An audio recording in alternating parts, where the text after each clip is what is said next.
रुझान आ चुके हैं। इसमें एनडीए 256 पर है इस वक्त, इंडी अलायंस 114 सीटों पर है और अन्य को 24 सीटों पर बढ़त दिख रही है बॉस।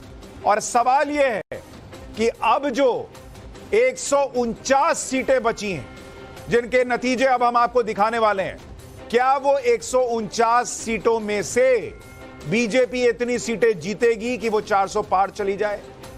क्या वो 400 के करीब पहुंच पा रही है, नहीं पहुंच पा रही है, अभी आपको पता चल जाएगा। लेकिन चूंकि पाठशाला का वक्त है तो हम आपको अब ये एग्जिट पोल के सिर्फ नतीजे नहीं बताएंगे बल्कि इनका मतलब भी समझाते चलेंगे कि इन नतीजों को अगर आपने 4 जून में तब्दील होते हुए देखा फाइनल नतीजों में तो उसका मतलब क्या होगा। और सबसे पहले हम आपको अब दिखाने जा रहे हैं दिल्ली का एग्जिट पोल, जिस दिल्ली में अरविंद केजरीवाल कहते रहे कि दिल्ली के बेटे को जेल जाने से बचाना है तो बीजेपी को हराना है। दिल्ली में 7 सीटों पर क्या हुआ है यह सब जानना चाहते हैं। केजरीवाल ने कांग्रेस के साथ गठबंधन तक कर लिया और केजरीवाल का चुनावी कैंपेन इस नाम से चल रहा था कि जेल का जवाब वोट से। लेकिन टाइम्स नाउ नवभारत के एग्जिट पोल में दिल्ली का नतीजा क्या है, सबसे पहले आपको यह बता देता हूं। दिल्ली का एग्जिट पोल कह रहा है कि दिल्ली में बीजेपी फिर 7 की 7 सीट जीतने जा रही है। केजरीवाल और कांग्रेस को एक भी सीट नहीं मिलने जा रही। उन्हीं के झाड़ू से बीजेपी को सीटें मिलने के बाद, देने के बाद पब्लिक ने कांग्रेस और आपको झाड़ू लगा दिया है, साफ कर दिया। यानी 2019 के चुनाव की तरह इस बार भी एग्जिट पोल दिल्ली का कह रहा है कि 7 सीटें बीजेपी जीतेगी और वोट शेयर, बीजेपी का वोट शेयर इस बार भी 54% रहेगा, इंडी अलायंस 40% और अन्य के खाते में 6% वोट शेयर जा सकता है। यानी सीधा सीधा मतलब ये कि अगर आप कंपैरिजन करके देखेंगे दिल्ली में पहले क्या हुआ था और अब क्या हुआ। 2014 बीजेपी 7 की 7 सीट जीती, 2019 बीजेपी 7 की 7 सीट जीती और एग्जिट पोल कह रहा है कि 2024 में भी बीजेपी 7 की 7 सीट जीतने जा रही है। यानी हैट्रिक 7 की 7 सीटों का क्लीन स्वीप दिल्ली में करने का हैट्रिक नरेंद्र मोदी लगाने जा रहे हैं। और एग्जिट पोल के रिजल्ट ये बता रहे हैं कि दिल्ली में क्या चला और क्या नहीं चला। क्या चल गया पहले आपको वो बताता हूं। दिल्ली के ये नतीजे बता रहे हैं कि मोदी की गारंटी दिल्ली में फिर से चल गई है। मोदी का चेहरा दिल्ली में चल गया है। दिल्ली में जो बीजेपी ने 7 में से 6 कैंडिडेट बदले, वो कैंडिडेट बदलना एग्जिट पोल कह रहा है कि चल गया है। और एंटी करप्शन एक्शन भी नरेंद्र मोदी का दिल्ली के लोगों को पसंद आया है। सवाल है कि दिल्ली में क्या नहीं चला। दिल्ली में Kejriwal factor fail boss, Kejriwal factor खत्म।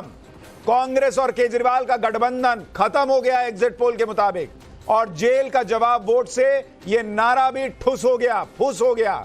और केजरीवाल का इमोशनल कार्ड कि भाई हमको जेल में रखा, ये किया, वो किया, दिल्ली के बेटे के साथ ये किया। बॉस दिल्ली के बेटे के लोगों ने नकार दिया, कहा देश के बेटे के लिए वोट करेंगे। ये एग्जिट पोल कह रहा है। दिल्ली के नतीजे साफ साफ ये बता रहे हैं कि दिल्ली में कांग्रेस और आम आदमी पार्टी का साथ आना बिल्कुल भी नहीं चला है। यानी अब ये दोनों फिर से अलग हो जाएं, यही नतीजा देखने को मिला 4 तारीख को, तो आश्चर्य नहीं होना चाहिए। यह बहुत बड़ी बात है क्योंकि दिल्ली में यह एक प्रयोग था इन लोगों का, लेकिन वो प्रयोग फेल। सोचिए जिस कांग्रेस पार्टी ने केजरीवाल के लिए कहा था, तो सबसे पहले शराब घोटाले का आरोप तो कांग्रेस ने लगाया था, उनके नेताओं ने प्रेस कॉन्फ्रेंस की थी और वही कांग्रेस पार्टी केजरीवाल के जेल जाने पर आंसू बहाने लगी थी।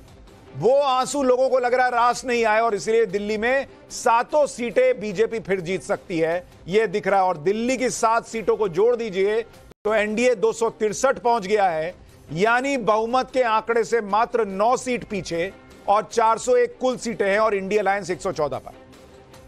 लगातार तीसरी बार बीजेपी लोकसभा चुनाव में दिल्ली में अगर क्लीन स्वीप कर रही है तो फिर इसका सीधा मतलब यह भी है कि दिल्ली की जनता केंद्र में पीएम मोदी को ही देखना चाहती है। और यह केजरीवाल के लिए बहुत बड़ा झटका है क्योंकि केजरीवाल ने इस इलेक्शन को एक तरह से खुद के लिए रेफरेंडम बना लिया था। केजरीवाल ने पूरा कैंपेन ही जेल जाने के मुद्दे पर लड़ा और दावा किया कि केजरीवाल के जेल जाने से दिल्ली बहुत गुस्से में है, दिल्ली की जनता इसका बदला लेगी। लेकिन एग्जिट पोल के रिजल्ट बता रहे हैं कि जेल जाने के नाम पर केजरीवाल ने जो वोट मांगे, जनता ने उस मुद्दे को नकार दिया। दिल्ली में केजरीवाल का गठबंधन वाला दाव फ्लॉप हो चुका है, क्योंकि गठबंधन करके भी केजरीवाल को कोई फायदा होता दिख नहीं रहा। इसका एक मतलब यह भी हो सकता है कि कांग्रेस और केजरीवाल का वोट ट्रांसफर ना हुआ हो एक दूसरे को, लेकिन केजरीवाल आज भी इंडी गठबंधन की बैठकों में जा रहे हैं। उन्हें इंडी गठबंधन से बहुत उम्मीद है। कल जेल जाने से पहले केजरीवाल ने आज इंडी गठबंधन की मीटिंग में हिस्सा लिया। उन्होंने दिल्ली के नंबर तो नहीं बताए, लेकिन इंडी गठबंधन की जीत का दावा कर दिया। एक बार केजरीवाल को सुनिए, फिर आपको बड़े राज्य बंगाल और बिहार, राजस्थान, यहां पर क्या सरप्राइज करने वाले नतीजे आ रहे हैं वो बताऊंगा। कि इंडिया गठबंधन को 295 प्लस सीट्स मिल रही हैं, बीजेपी को 220 के करीब सीट्स मिल रही हैं, और एनडीए जो बीजेपी का गठबंधन है उन्हें 235 के करीब सीट्स मिल रही हैं। तो इंडिया गठबंधन अपने दम पे स्थिर और मजबूत सरकार बनाने की दिशा में बढ़ रहा है। यानी पांच प्रधानमंत्री का चेहरा कौन होगा? वो चार तारीख को डिसाइड होगा।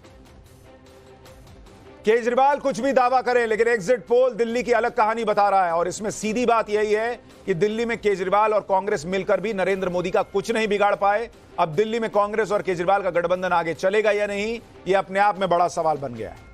इस पर भी सवाल खड़े होंगे। शायद केजरीवाल को दिल्ली के नतीजों का एहसास पहले ही हो चुका था, इसलिए कुछ दिन पहले उन्होंने कांग्रेस से गठबंधन को लेकर कहा था कि शादी थोड़ी ना की है, कोई लव मैरिज या अरेंज मैरिज थोड़ी ना कर रखा है।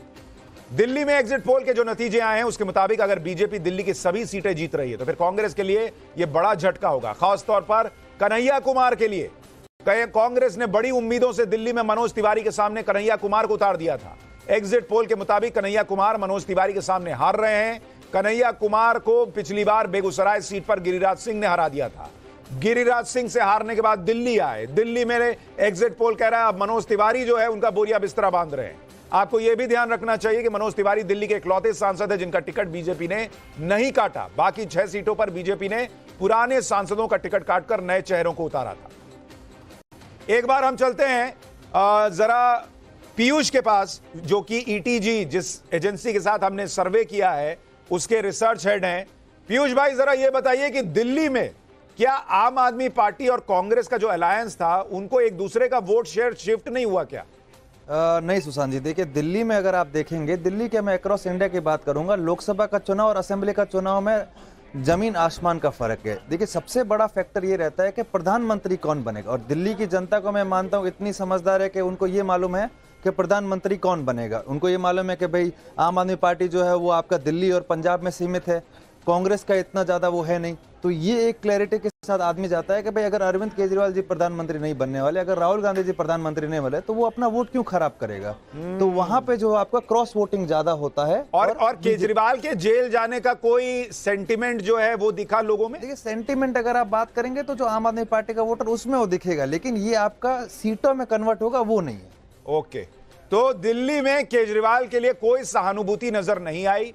यहां पर बीजेपी ने बांसुरी स्वराज का भी टिकट उन्हें दिया था, जो कि सुषमा स्वराज की बेटी हैं। एग्जिट पोल के मुताबिक बांसुरी स्वराज भी लोकसभा चुनाव जीत सकती हैं। दिल्ली सीट पर आम आदमी पार्टी ने सोमनाथ भारती को उतारा था, लेकिन केजरीवाल का कोई भी फैक्टर चलता हुआ दिखा नहीं और दिल्ली की जनता सिर्फ और सिर्फ नरेंद्र मोदी पर भरोसा कर रही है।